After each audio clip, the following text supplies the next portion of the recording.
Hello అండి, అందరికీ నమస్కారం. సో ఈరోజు మన స్టోరీ వచ్చేసి my dear rowdy rowdy Prema episode number 8. So late చేయకుండా స్టోరీలోకి వెళ్ళిపోదాం. మధ్యాహ్నానికి తమిళనాడులో ఒక చెక్ పోస్ట్ దగ్గర దాబాలో కారాపి పద అనగానే ఎందుకు అని అడుగుతుంది విశిష్ట. ఆ ఆకలేస్తుంది మింగడానికి అంటాడు వీర. అదెలా తెలుసు మీకు అంటుంది విశిష్ట. ఏ పెళ్ళి ముందు నన్ను చూసి బెదిరిపోయేదానివి, ఇంకా ఇంకా నచ్చేదానివి, ఇప్పుడు ఇంటికి మాటకి మాట చెప్తున్నావు అంటాడు వీర. అది తర్వాత సంగతి, ముందు ఇది చెప్పండి. మీకు ఆకలి అని మీ బ్రెయిన్ నుంచి కడుపుకి సిగ్నల్ వస్తుంది, అలాగే నాకు అంటూ ఏదో చెప్పబోతుంటే వీర తనని అమాంతం ఎత్తుకొని వచ్చి అక్కడున్న టేబుల్స్ దగ్గర దించాడు. సో దాపి కూర్చో అంటూ సైగ చేశాడు. విశిష్ట కూర్చోగాని ఫుడ్ ఆర్డర్ ఇచ్చాడు. ఈలోగా వీర ఫోన్ మోగింది. లిఫ్ట్ చేసి ఆ తమిళనాడు ఎంట్రన్స్లో ఉన్నాము, ఇంకో 4 hours. ఓకే అలాగే అంటూ కాల్ కట్ చేశాడు. విశిష్టకు ఒక అలవాటు ఉంది, వైషుకి కూడా. అక్క చెల్లెళ్ళు ఇద్దరూ ఏదైనా తినేటప్పుడు ఆస్వాదిస్తూ తింటారు. ఆహా ఏముంది సూపర్ అంటూ. బట్ విశిష్టకి ఆ వారం తర్వాత బయటకు వచ్చింది కదా, అందులోనూ బయట ప్రపంచం చూడడం మూడ్ చేంజ్ అయ్యి కొంచెం హ్యాపీగా ఉంది. అందుకే తింటూ ఆహా ఏం చేశారు అంటూ సూపర్ అని తింటుంటే, ఏ నీకేమైనా మెంటలా ఏంటి చేతులు ఊపుతావు అన్నాడు విసుక్కుంటూ. నాకు ఇలాగే అలవాటు, ఏదైనా బాగుంటే ఫీల్ అవుతూ హో మీకు అవన్నీ తెలియవు కదా అంటూ మొత్తం లాగించి హ్యాండ్ వాష్ చేసుకోవడానికి డాబా బ్యాక్ సైడ్ వెళ్ళింది. అంతే, అక్కడ కనబడ్డ దృశ్యం చూసి షాక్. కొంచెం దూరంలో వాటర్ ఫాల్స్. వావ్ సూపర్ అంటూ వెళ్ళబోయింది. వీరా గుర్తొచ్చి చటుక్కున ఆగిపోయింది. తనని తీసుకెళ్ళమంటే సరి అంటూ తన దగ్గరికి వెళ్ళేసరికి ఆల్రెడీ బండెక్కి రెడీగా ఉన్నాడు మన హీరో. విశిష్ట నెమ్మదిగా వెళ్ళి అక్కడ వాటర్ ఫాల్స్ ఉన్నాయి, తీసుకెళ్తారా అని అడిగింది. నాకేం పని లేదా, రావచ్చి కూర్చో అంటాడు వీరా. అది కాదు, నాకు వాటర్ ఫాల్స్ అంటే ఎంతో ఇష్టం, ఒకసారి వెళ్ళి వద్దాం. చూడు జాన్, సాయంత్రం కల్లా మనం వెళ్ళిపోవాలి, వచ్చి ఎక్కువ అన్నాడు సీరియస్గా. విశిష్ట డల్గా ఎక్కి కూర్చుంది. 4 గంటల్లో పొలాచికి ఎంటర్ అయ్యారు. విశిష్ట మాత్రం అన్ని గంటలు కూర్చొని కూర్చొని బాగా అలసిపోయింది. ఒక గెస్ట్ హౌస్ ముందు కారు ఆగింది. కాళీ, సుబ్బు, సింహ, చిట్టి నలుగురు బయటికి కూర్చొని వీళ్ళు రాగానే లేచి నిలబడ్డారు. కాళీకి విశిష్టని చూడగానే అభిమానం వచ్చేసింది. ఏంటి విషి, బాగా అలసిపోయావా జర్నీతో అని అడిగాడు. అవును కాళీ అన్న అని విశిష్ట అనగానే వీరాతో సహా అందరూ అవాక్కయ్యి విశిష్ట వైపు చూశారు. విషికి ఒక్క నిమిషం అర్థం కాలేదు, ఏంటి అందరూ ఇలా చూస్తున్నారు అనుకుంది. కాళీకి మాత్రం భలే సంతోషం అనిపించి సరే పదండి అంటూ లోపలికి తీసుకెళ్లాడు. హే చిట్టి, నువ్వు కూడా వచ్చావా అని విశిష్ట అడగగానే, హా అక్క, మేమంతా నిన్న మార్నింగ్ ట్రైన్కి వచ్చాము. అయినదా మీ సోది అంటూ అందరినీ ఓ చూపు చూశాడు మాడిపోయిన మొహంతో. చిట్టి ఇప్పటిదాకా ప్రశాంతంగా ఉన్నా, వచ్చాడండి నన్ను వాయ తీయడానికి అనుకుంటాడు మనసులో. లోపల నుండి రేయ్ చిట్టి అని కేక వినిపించింది. పరుగో పరుగో. విషిదా అంటూ లోపలికి తీసుకెళ్లాడు కాళీ. అదేంట్రా, వీర విశిష్టాన్ని తీసుకొచ్చాడు, మనమే రిస్క్ తీసుకొని మరీ డీల్స్ చేస్తుంటే అని అడిగాడు సుబ్బు ఆశ్చర్యంగా. నాకు కాళీ ఇందాకే చెప్పాడు, వాడు ఏది ముందే చెప్పాడుగా మనకి. వినగానే నాకు షాక్. నాకు విశిష్టాన్ని చూస్తే ఆశ్చర్యంగా అనిపిస్తుంది. అసలు వీర తాళి కట్టాడే అనుకో, అలా ఎలా వచ్చింది ఇంట్లో వాళ్ళని వదులుకొని అనగానే సింహ, తను రాకపోతే వీడు వదులుతాడా, వీరా కాబట్టి స్టేషన్లో అన్ని దెబ్బలు తిని కూడా అమ్మాయిని పెళ్లి చేసుకున్నాడు. కానీ అవునరా, పాపం నాకు కూడా భలే బాధేసింది, బాగా కొట్టారు అంటాడు సుబ్బు. ఏదేమైనా ఆ అమ్మాయి రావడంతో ఏదో మతలబు ఉందనిపిస్తుంది. ఆ రోజు అందరినీ కొడుతూ తను కొట్టేసరికి సైలెంట్ అయ్యాడు. వెయిటింగ్ అంటే చిరాకు పడేవాడు, తన కోసం అంతసేపు వెయిట్ చేశాడు. ఇప్పుడు ఇటు నుంచి సిమ్లా వెళ్ళాలి, తనను కూడా తీసుకొస్తాడా అని సుబ్బు అనగానే చూద్దాం టైం ఉందిగా అన్నాడు ఏదో ఆలోచిస్తూ. వైషు తన రూమ్లో కూర్చొని ఆలోచిస్తూ ఉంది, అసలు ఏం జరుగుతుంది తన లైఫ్లో అని. హ్యాపీగా సాగిపోయేది, అమ్మ, అక్క, జాను, తాతయ్య, కాలేజు, ఫ్రెండ్స్, షికార్లు. అలాంటిది ఒక్కసారిగా ఎవరో ఆపేసినట్లు ఆగిపోయింది. తన చుట్టూ పెళ్ళి అని వచ్చి బిగుసుకుంది. ఇప్పుడు ఇక్కడే ఉండాలంటే డాడీ ఒప్పుకోరు. ఆయన ఒక్కసారి కమిట్ అయ్యాడో సీతయ్యే. అక్కడికి వెళ్ళి ఆ ఎద్దుతో లైఫ్ లాంగ్. నా వల్ల కాదు. దీనంతటికీ కారణం ఎవరు? వీర. అవును తనే. అటు అక్క లైఫ్ని ఇటు నా లైఫ్ని రిస్క్లోకి తోసేశాడు. అవును, నా పరిస్థితే ఇలా ఉంటే అక్క పరిస్థితి ఏంటో. పాపం తను వెళ్ళేటప్పుడు నా వైపు ఏడుస్తూ చూసింది. నా గొడవలో పడి 5 రోజులవుతుంది. అక్క సంగతే మర్చిపోయాను. పాపం తను ఎన్ని మెసేజ్‌లు ఇచ్చింది, రిప్లై కూడా ఇవ్వలేదు. కాల్ చేస్తా అంటూ ఫోన్ తీసుకుంది. కాల్ చేస్తే తమిళంలో ఏదో చెప్తుంది. ఎహే! లైఫే అర్థం కాక జుట్టు పీక్కుంటే ఈ తమిళం గొడవేంటి అంటూ మళ్ళీ మళ్ళీ చేసింది. అదేంటి తెలుగులో కదా రావాలి, తమిళ్లో ఎందుకొస్తుంది? అంటే అక్క ఇక్కడ లేదా? అని కంగారుగా పైకి లేచింది. గౌతమి దగ్గరికి వెళ్ళి మమ్మీ అక్క ఎక్కడుంది అని అడిగింది కంగారుగా. ఎక్కడుంటుంది? తన ఇంట్లోనే. అదే హైదరాబాదే కాదా? అవును ఇక్కడే. రేపు నేను, నాన్న, నానమ్మ నువ్వు వాళ్ళ ఇంటికి వెళ్తున్నాం. రెడీ అవ్వు షాపింగ్‌కి వెళ్దాం అన్నది గౌతమి. అదేంటి ఇక్కడే ఉంది అంటుంది మామ్ అనుకుంటూ మెసేజ్ పెట్టింది. అక్క ఎలా ఉన్నావు? సారీ అక్క నీతో మాట్లాడడం లేదు. రేపు అందరం మీ ఇంటికి వస్తున్నాం. నీతో చాలా మాట్లాడాలి. లవ్ యూ సో మచ్ అని. అక్కడ విశిష్ట స్నానం చేసి తల తుడుచుకుంటూ ఫోన్ తీసింది. Message from Vaishu. గబగబా చదివింది. అంతే టెన్షన్ మొదలైంది. వైషు మెసేజ్ చూసి కంగారుగా గౌతమికి ఫోన్ చేసింది విశిష్ట. గౌతమి ఫోన్ లిఫ్ట్ చేసి నూరేళ్ళు బంగారం నీ గురించి అడిగింది వైషు. రేపు నిన్ను చూడ్డానికి మేమంతా వస్తున్నామని చెప్పింది ఆనందంగా. అమ్మా అది నేను ఆయన కలిసి ఊరొచ్చాము అనగానే గౌతమి ఆశ్చర్యంగా ఊరా? ఏ ఊరు? ఎందుకు? అనగానే విశిష్ట తిరుపతి అంటూ అబద్ధం చెప్పింది. విషి నీకు పెళ్ళి ఇష్టం లేదు, అతనంటే ఇష్టం లేదు, అలాంటిది అతనితో నువ్వు ఊరు వెళ్ళావంటే నమ్మాలనిపించడం లేదు అంది గౌతమి. లేదమ్మా నేనే అడిగా తీసుకెళ్ళమని అంటుంది. సరే అయితే మళ్ళీ ఎప్పుడొస్తారు? వారం రోజులు. నేను ఏ విషయం నీకు చెప్తా కదా అమ్మా ఉంటాను బాయ్ అంటూ కాల్ కట్ చేసింది. గౌతమి కంగారుగా వైషు దగ్గరికి వెళ్ళి విషయం చెప్పింది. అంతా విని వైషు లేదమ్మా అక్క అబద్ధం చెప్తుంది, తిరుపతి వెళ్ళలేదు. నీకెలా తెలుసు అని అడిగింది గౌతమి ఆశ్చర్యంగా. అతన్ని చూస్తే మనుషులన్నా రిలేషన్స్ అన్నా ఇంపార్టెన్స్ ఇచ్చేవాడిలా కనిపించలేదు. సంథింగ్ ఈజ్ రాంగ్ అంది వైషు. అయితే ఇప్పుడు ఏం చేద్దాం, మీ నాన్నకి ఏం చెప్పాలి అని. కానీ అమ్మ అక్క ఏం చెప్పిందో అదే చెప్పు, వారం తర్వాత వస్తా అన్నదిగా, అప్పుడు చూద్దాం అంటుంది వైషు. కానీ నువ్వు ఇంకో 4 డేస్లో వెళ్ళిపోతావుగా, మరి అక్కని ఎప్పుడు చూస్తావన్నది బాధగా. ఆలోచిస్తా కానీ నువ్వు వెళ్ళి డాడీకి చెప్పు అనగానే గౌతమి వెళ్ళగానే వైషు విశిష్టాకి వీడియో ఫోన్ చేసింది. కాల్ కలవలేదు. షెట్ ఏదో జరుగుతుంది అంటూ నార్మల్ కాల్ చేసింది. విశిష్ట లిఫ్ట్ చేయగానే వైషు 2 నిమిషాలు ఏం మాట్లాడలేదు. వైషు అంటూ చిన్నగా పిలిచింది విశిష్ట.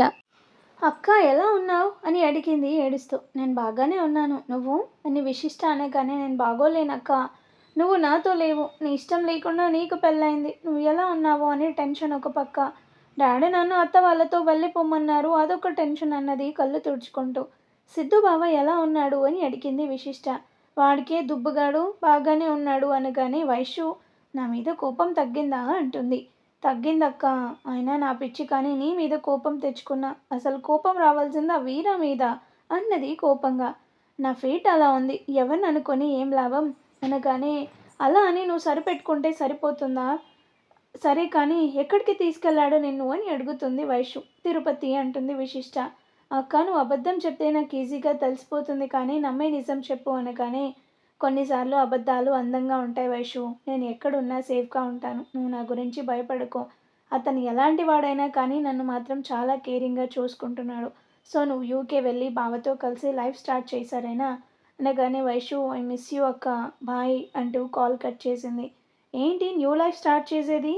ఐ హ్యావ్ ఏ ప్లాన్, నిన్ను కూడా వీరా నుంచి విడదీసి దూరంగా తీసుకెళ్తా అనుకుంది. నెక్స్ట్ డే మార్నింగ్ విశిష్టాకి మెలకు వచ్చి చూసేసరికి వర్షం పడుతుంది. తనకి వానలో తడవడం అంటే భలే ఇష్టం. నెమ్మదిగా తన రూమ్లో నుండి హాల్లోకి వచ్చింది. ఎవరూ కనబడలేదు. చిట్టి మాత్రం సోఫాలో పడుకొని ఉన్నాడు. విశిష్ట చిట్టి అంటూ లేపింది. చిట్టి చటుక్కున లేచి కూర్చున్నాడు. మేడం లేచారా? కాఫీనా టీనా అని అడిగాడు ఆత్రంగా. కాఫీ నేను పెడతా కానీ వీళ్ళంతా ఏరీ కనబడడం లేదు అంటూ చుట్టూ చూసింది.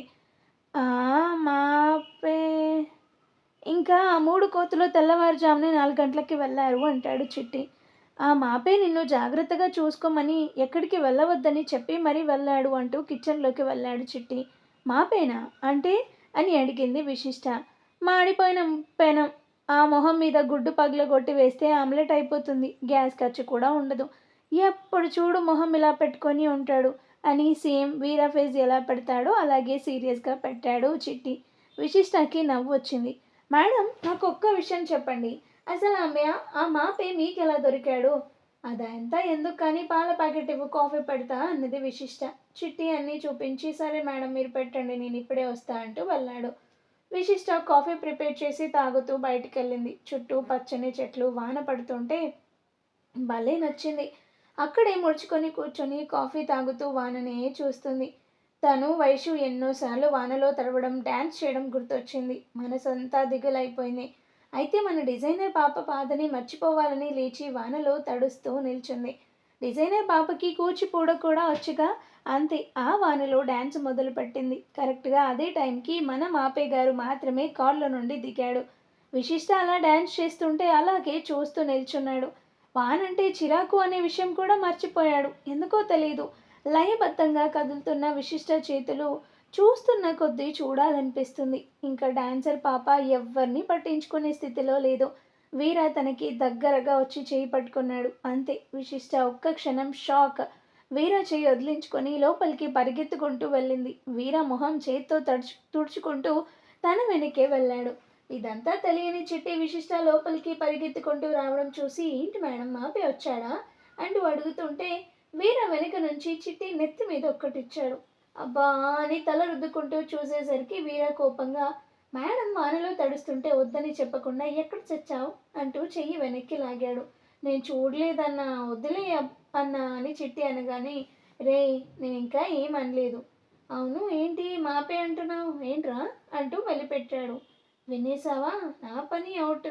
అది మాపే అంటే మ్యాన్లీ పర్సన్ అనగానే వీరా చేయొదిలే సిగరెట్ వెలిగించి అంటే ఏంట్రా తెలుగులో చెప్పి ఏడు నీ మొహానికి ఇంగ్లీష్ ఒకటి అంటూ డిప్ప మీద ఒక్కటి పీకాడు వీరా. అంటే మంచివాడు అని అర్థం అంటాడు చిట్టి. నేను మంచివాడిని కాదుగా అంటూ చెయ్యొదిలి వెళ్ళి స్నానానికి రెడీ చెయ్యి అన్నాడు. చిట్టిగాడు పరుగో పరుగు. వీర తన రూమ్లోకి వెళ్తుంటే విశిష్ట ఎటో చూస్తూ నా రూమ్లో గీజర్ వర్క్ చేయడం లేదు అంటుంది. ఓహో నువ్వు తడిసింది వేడి నీళ్ళల్లో కాదనుకుంటా అన్నాడు సీరియస్గా. కానీ నాకు చలి వస్తుంది అంది విశిష్ట. అది తడిసే ముందు ఆలోచించుకోవాలి అంటాడు వీర. చిట్టి అంటూ కేకేశాడు. చిట్టి వచ్చి నీళ్లు రెడీ అన్నా అంటూ టవల్ అందించాడు.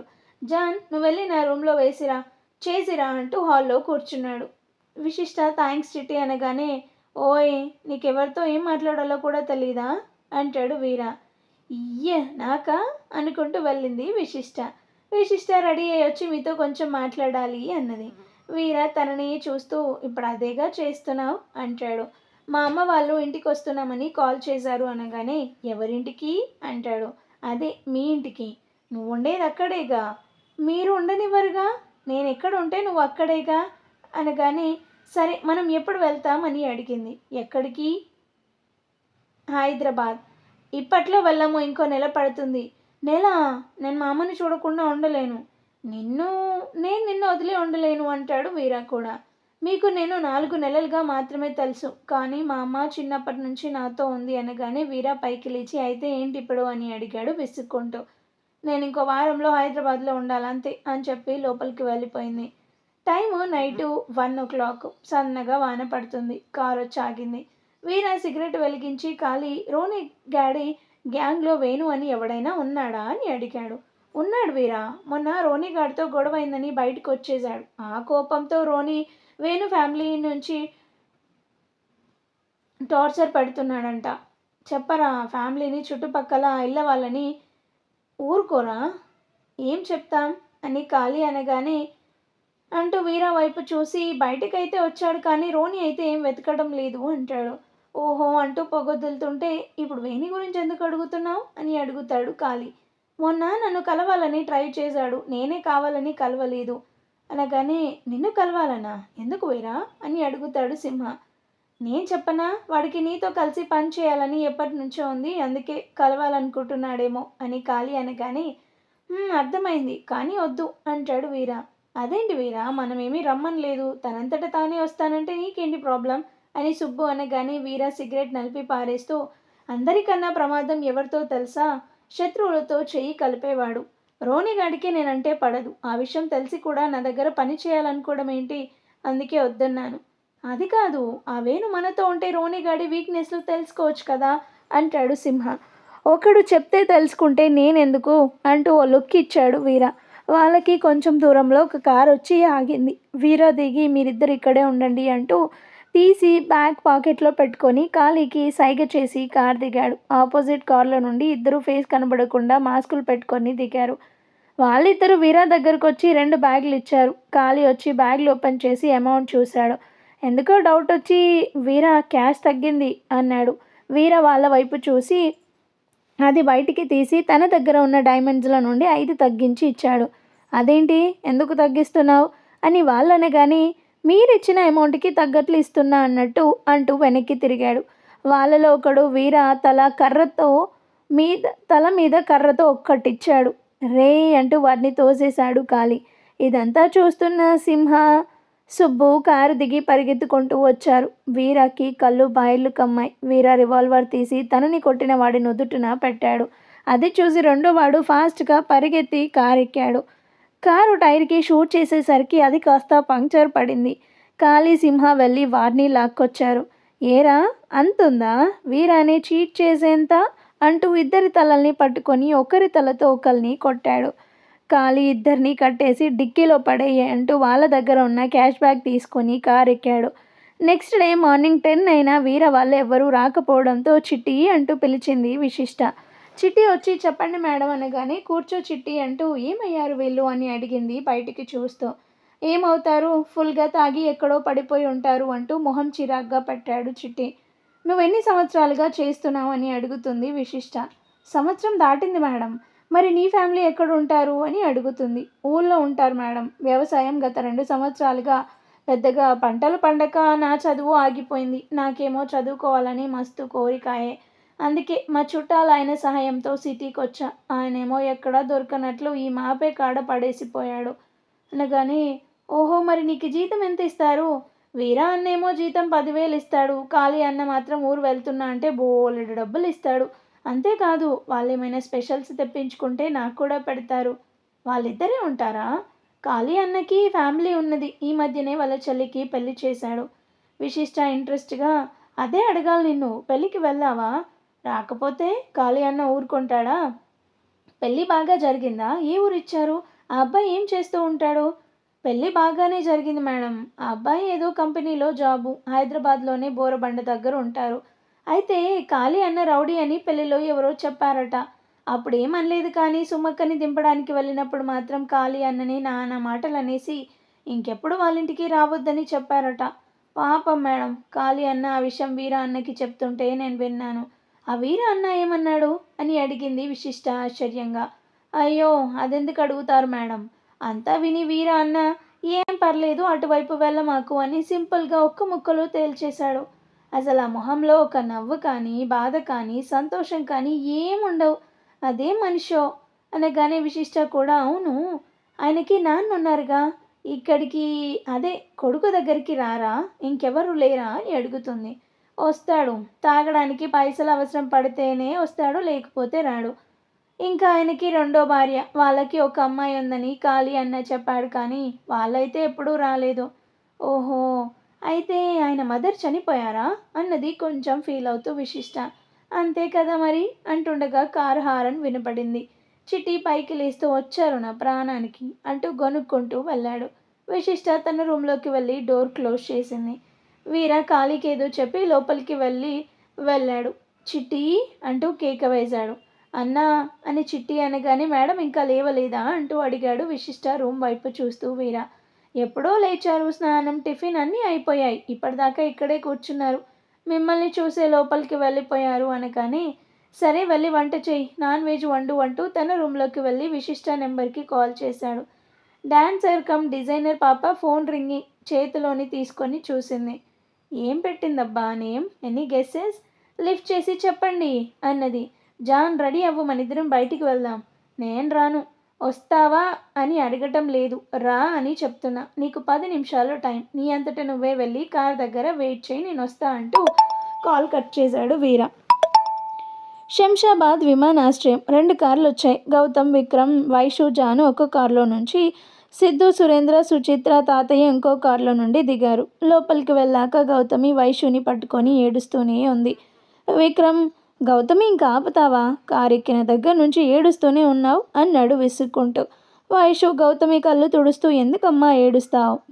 నేను కదా ఏడవాలి ఈ దయ్య అన్నీ చేసుకున్నందుకు అని అనుకుంటాడు సిద్ధు మనసులో. చూడు శుచి, నీకు చెప్పనక్కర్లేదు అయినా చెప్తున్నా. నాకు వైషు అంటే ప్రాణం. దాన్ని జాగ్రత్తగా చూసుకో అంటూ కళ్ళు తుడుచుకుంది. హాహాహా! ఏం యాక్ట్ చేస్తున్నావే? చేయాల్సిందంతా చేసేసి ఇప్పుడు కళ్ళు తుడుచుకుంటున్నావా అని అనుకుంటుంది వైషు. సిద్ధు, సురేంద్ర లైన్లో నిల్చున్నారు. గౌతమి వైషుని పక్కకి తీసుకెళ్ళి చూడు వైషు, టింగరి బింగరి వేషాలు వెయ్యకు. బావని యాక్సెప్ట్ చెయ్యి. నెమ్మదిగా దగ్గరవ్వు. ఎగ్జామ్ టైం వచ్చేసరికి ఇద్దరూ కలిసి రావాలి సరేనా అంటూ నుదుటిన ముద్దు పెట్టింది. అరగంట తర్వాత వైషు సిద్ధు బావతో కలిసి లండన్ చెక్కేసింది. ఫ్లైట్ ఫస్ట్ క్లాస్లో బుక్ చేశాడు సురేంద్ర. సుచిత్ర, వైషు ఒక సైడు, సురేంద్ర, సిద్ధు ఆపోజిట్లో కూర్చున్నారు. సిద్ధు ఎదురు వైషు. బీటెక్ పాప, black Patiala, white top, hair లూజ్గా వదిలేసి చెవుల్లో ఇయర్ ఫోన్స్ పెట్టింది. ఏం ఫోర్స్ కొడుతున్నావే రాక్షసి? ఏమన్నావా రోజు? ఇల్లు నాది, బెడ్ నాదే అని కదా. అక్కడ నువ్వు తినే ఫుడ్ కూడా నాదేనే అనుకుంటాడు సిద్ధు మనసులో. వైషు సాంగ్స్ వింటూ నిద్రలోకి జారుకుంది. సిద్ధు కావాలని తన కుడికాలుతో వైషు కుడికాల్ని ఫట్టుమని తన్ని నిద్రపోతున్నట్లు కళ్ళు మూశాడు. వైషు ఉలిక్కిపడి లేచి చూసింది. సిద్ధు కాళ్ళ వైపు చూసేసరికి బార్లా చాపుకొని నిద్రలో ఉన్నాడు. పొరపాటున తగిలిందేమో అని కళ్ళు మూసుకుంది. ఇది స్టార్టింగ్ దెబ్బ. ఇలాంటివేనే నీకు రోజు పిడత మొహం దానా అని అనుకుంటాడు సిద్ధు మనసులో. వైషు మళ్ళీ నిద్రలోకి జారుకుంది. సిద్ధు కళ్ళు తెరిచి చూసి ఇప్పుడే కొడితే డౌట్ వస్తుంది, కాసేపు ఆగి ఇంకో కిక్ ఇస్తే కిక్కురు మనకుండా ఉంటుంది అనుకుంటూ కళ్ళు మూసుకొని 5 నిమిషాల తర్వాత మళ్ళీ కొట్టాడు. అయితే ఈసారి ఇంకా గట్టిగా కొట్టాడు. అబ్బా ఒరే సిద్ధు ఎద్దు ఇడియట్ అంటూ వినపడేసరికి కళ్ళు తెరిచి చూశాడు. అంతే, షాక్ అయ్యాడు ఎదురుగా సుచిత్ర. సిద్ధు ఆశ్చర్యంగా మామ్ నువ్వా అంటూ గుడ్లు ముందుకి నోరు తెరిచాడు. ఏరా అంతలా తొక్కావు? కాళ్ళు 2 కట్ చేద్దా అంటూ వేలు చూపించింది. సుచిత్ర ఆంటీకి కూడా ఎందుకో కోపం ఎక్కువ. సిద్ధు పక్కకి చూసేసరికి వైషు కళ్ళు ఎగిరేసి పీక కోస్తా అంటూ సైగ చేసింది. సిద్ధు బావ షాక్స్, వైషు పాప ర్యాక్స్.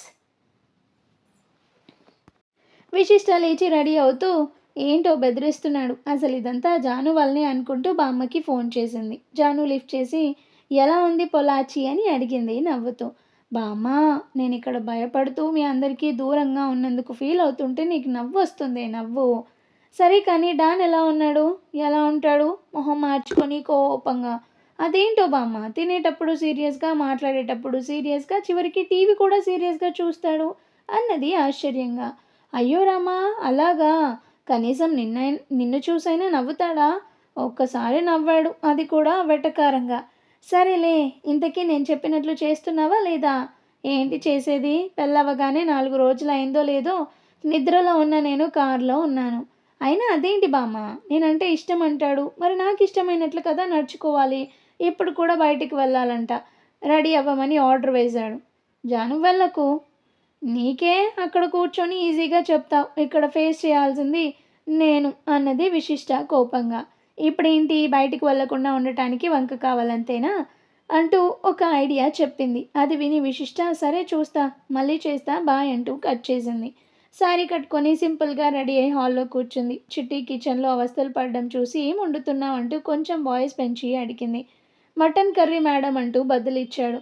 ఎనీ హెల్ప్ అని అడిగింది. చిట్టి దబదబా వచ్చి మీకు నాన్ వెజ్ వండటం వచ్చా అని అడిగాడు ఆశ్చర్యంగా. అదేంటి అలా అడిగావు? మా ఇంట్లో వంట చేసేది నేనే. మీరు నాన్ వెజ్ తినరని చెప్పాడు కాళీ అన్న. తినకపోతే వండడం రాకూడదా?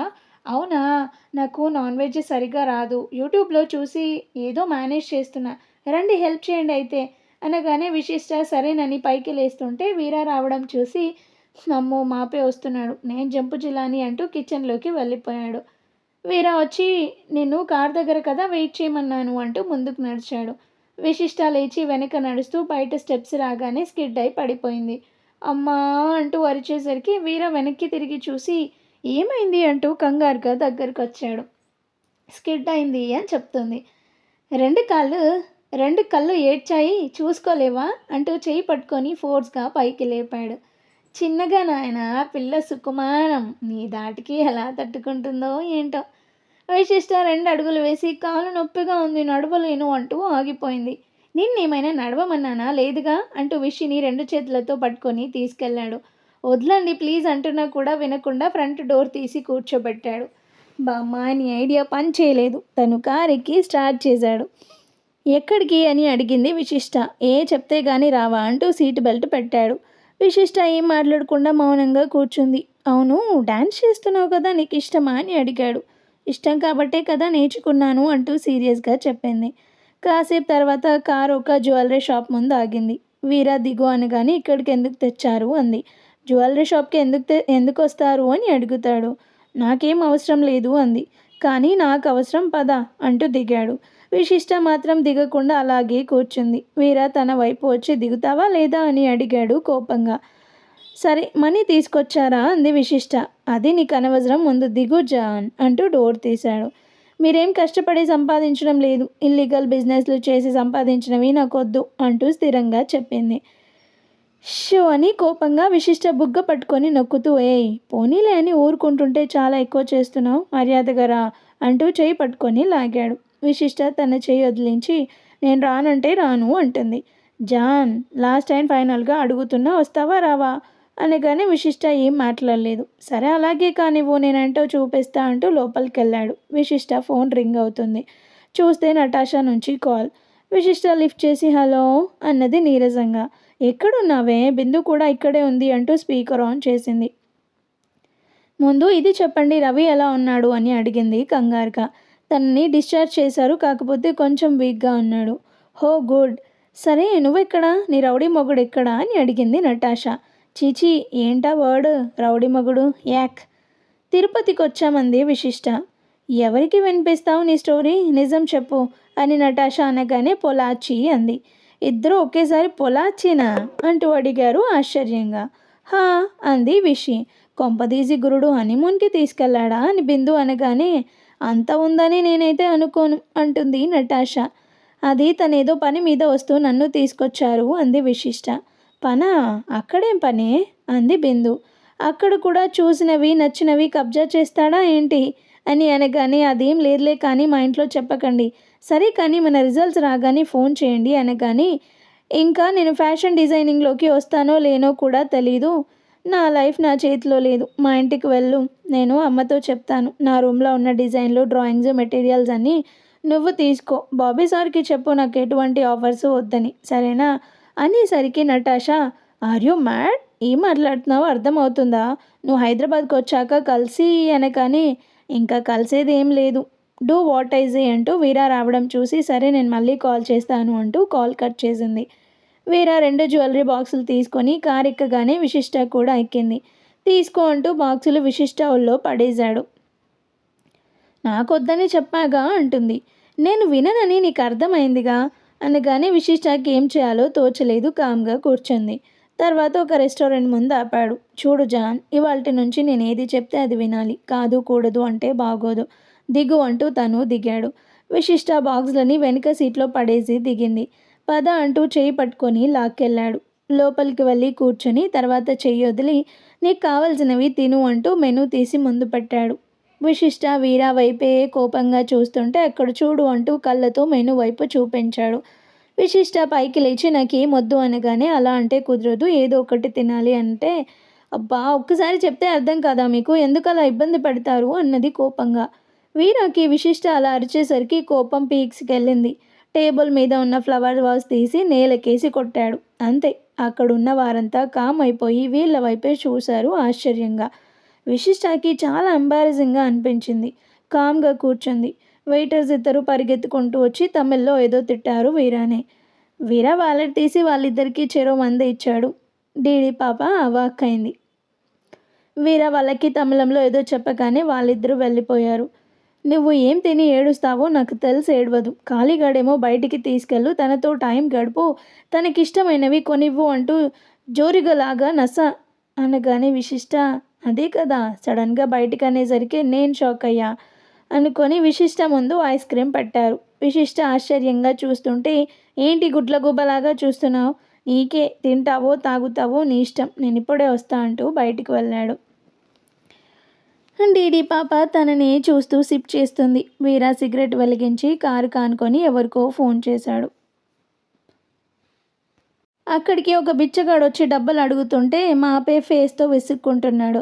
అంతే విశిష్ట కొల్లు మండింది. ఇక్కడ వెయిటర్స్కి 200 ఇచ్చి పాపం అతనికి ఇవ్వడానికి విసుక్కుంటున్నావా, ఉండు నీ సంగతి చెప్తా అంటూ వెయిటర్ని పిలిచి ఆర్డర్ చెప్పింది. ఈలోపు తను తినటం కంప్లీట్ చేసింది. వెయిటర్ పార్సల్ తీసుకొచ్చి విశిష్ట చేతికి ఇచ్చాడు. విశిష్ట వీర లోపలికి రావడం చూసి తనని చూపించి బిల్ ఇమ్మని చెప్పింది.